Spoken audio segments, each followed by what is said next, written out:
evolution of flower perfume, direct and pleiotropic effects of artificial selection in Brassica rapa. So we know that flower contains a very important part of a plant, namely pollen and stigma that mediate reproduction, success, and also affect the population structure of plants.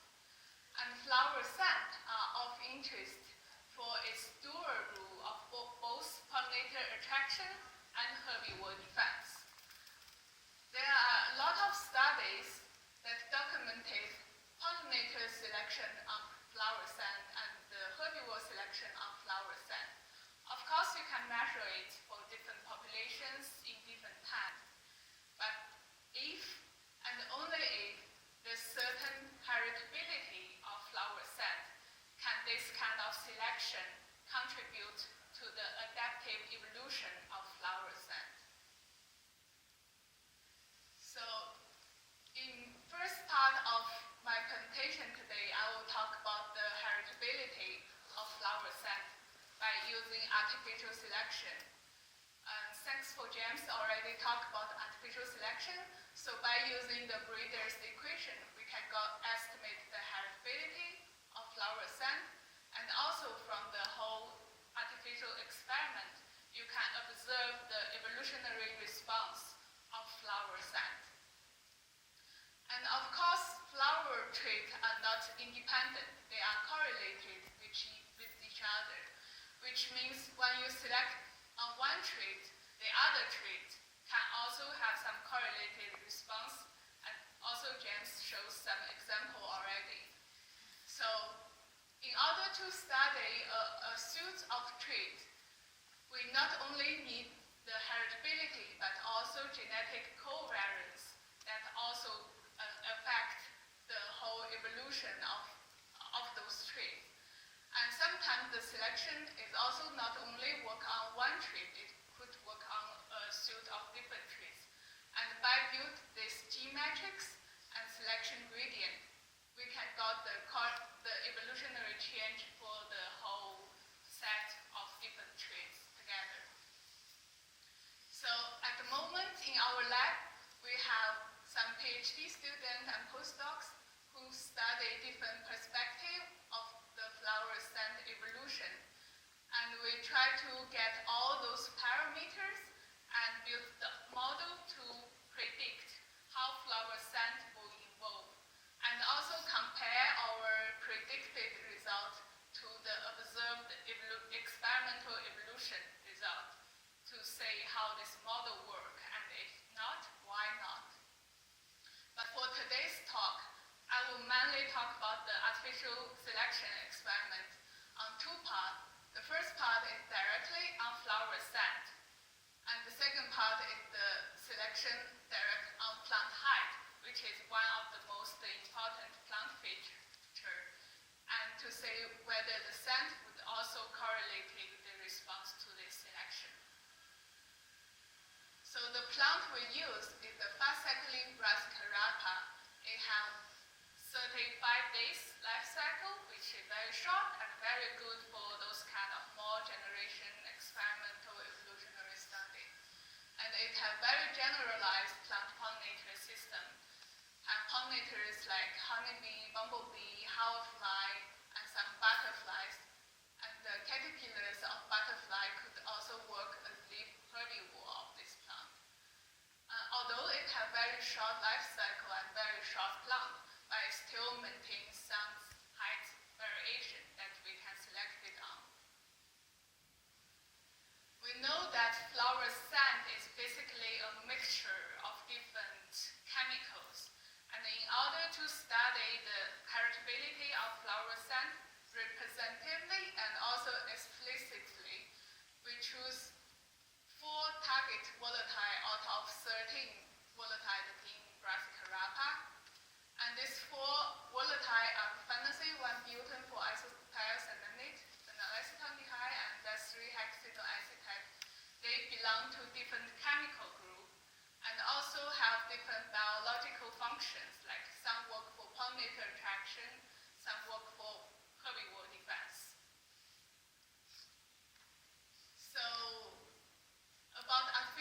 selection is very similar to what James did.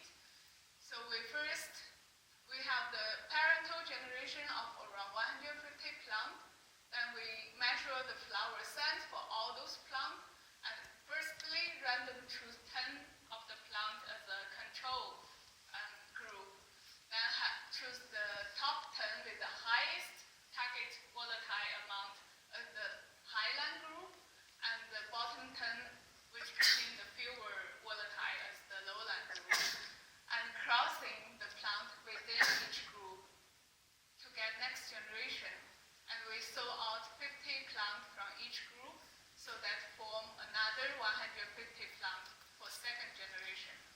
And in this way, continue for 3 generations. And for the 4 target volatile, we did 4 parallelized artificial selection experiments. So in total, more than 2,000 plants was sampled for analysis. And these are the results. So we can see for all 4 flower volatile of our target, the light color, red color one is the highland selection, and dashed line is the control line, and the dark colored one is the lowland selection. So we can see for all these 4 compounds, the highland selection really push the volatile amount to a higher amount. But lowland and control line are more or less not separated from each other, probably because we can see this plant was original contains not too strong scent, which means there's not enough space to select downway, and you cannot select to the negative amount of those. And the realized heritability of this 4 volatile is varied from around 20% to 45%, which is a median level compared to flowers. Petal number, for example, is a bit higher in his case. And not only the target volatile, but also for other volatiles that they correlated response for our selection. So this graph shows this, for example, is the target is the Brassica, and we also have the data for all the 13 other volatiles, which have correlated response either it goes up or goes down. And if we do a PCA for the whole flower scent bouquet, and we can say this is for the parental generation and last generation. The white circle here is the parental generation, and the colored one are the F3 highland generation. So you can see after the selection, different scent bouquet as a whole also was involved to different directions.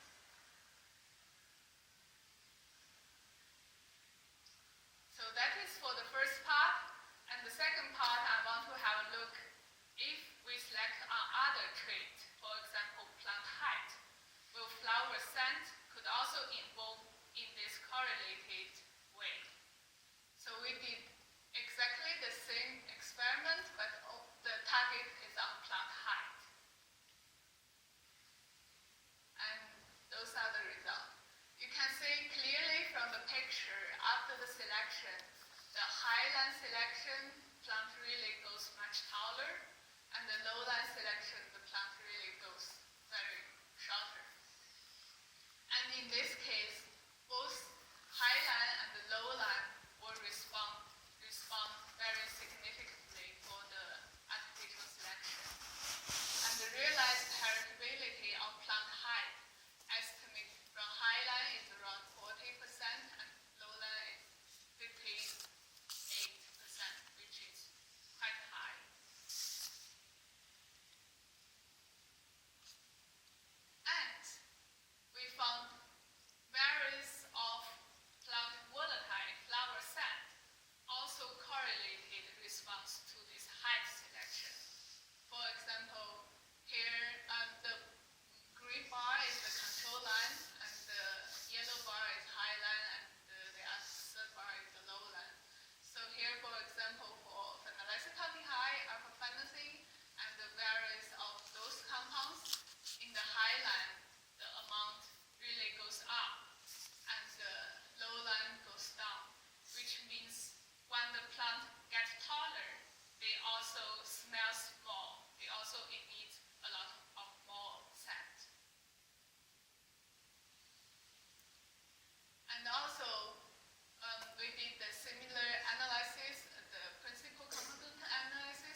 selection studies,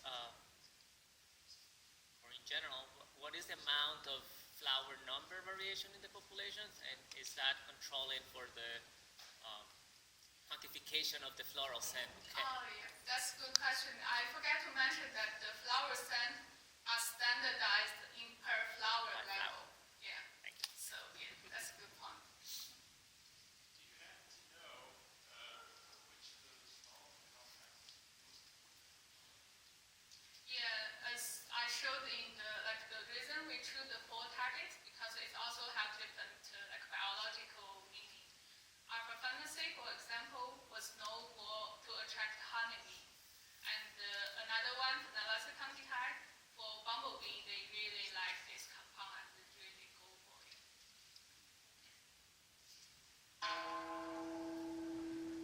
Go ahead. So when floral scent increases in your selection experiment, does flower size go with that, or does scent get stronger with no change to the flowers? Sorry, my hearing is not very good. Does the scent get stronger without any change to how big the flowers are? Yeah. We also measured, I didn't mention here because of the time, we also measured like flower size and the plant height and such. For the artificial selection experiment on scent, it depends on which volatile you measure. For example, for Brassica, the petal actually get bigger, but for others, like the 1-butyl isocyanate, the petal gets smaller, probably because it's more costly to produce that compound. So that there might be some trade-off of size and others. Okay, thanks.